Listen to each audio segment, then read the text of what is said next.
European యూనియన్‌లో, నాటోలో Germany భాగస్వామి. Germany ఓ రకంగా చెప్పాలంటే కీలకమైనటువంటి ప్లేస్‌లో గూడా ఉంది. ఇదివరకు ఈ రష్యా నుండి పెట్రోల్ గ్యాసు జర్మనీకి వెళ్ళి, జర్మనీ నుండి యూరప్ దేశాలకు వెళ్ళేది. దాన్నే Nord stream pipeline America Russia పేరు చెప్పి ధ్వంసం చేయడం ద్వారా యూరప్ దేశాల్ని సచ్చినట్టు తన మీద డిపెండ్ అయ్యే కర్మ పట్టించింది.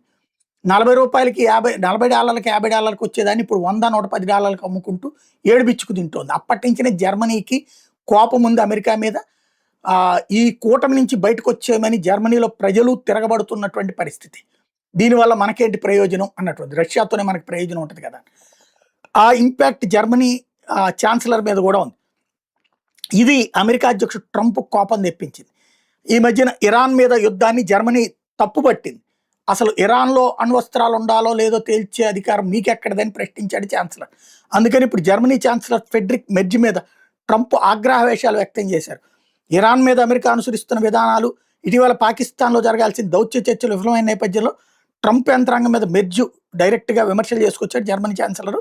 దీని మీదన ట్రంప్ ట్రూత్ సోషల్ వేదికగా స్పందించాడు. ఇరాన్కి సంబంధించిన అణు కార్యక్రమం విషయాన్ని మెర్జ్ తప్పుగా అంచనా వేస్తున్నాడు. విషయంలో ఆయన వైఖరిని కూడా, తన వైఖరిని కూడా, నా వైఖరిని కూడా ఆయన వక్రీకరిస్తున్నాడు అంటూ జర్మనీ మీద మండిపడ్డాడు. ఇరాన్ అణ్వాయుధం కలిగి ఉన్నా పర్వాలేదని జర్మనీ ఏమైనా భావిస్తోందా, అసలు దేని గురించి మాట్లాడుతున్నాడు ఆయనకి ఏం తెలియడం లేదంటూ వ్యాఖ్యానించారు.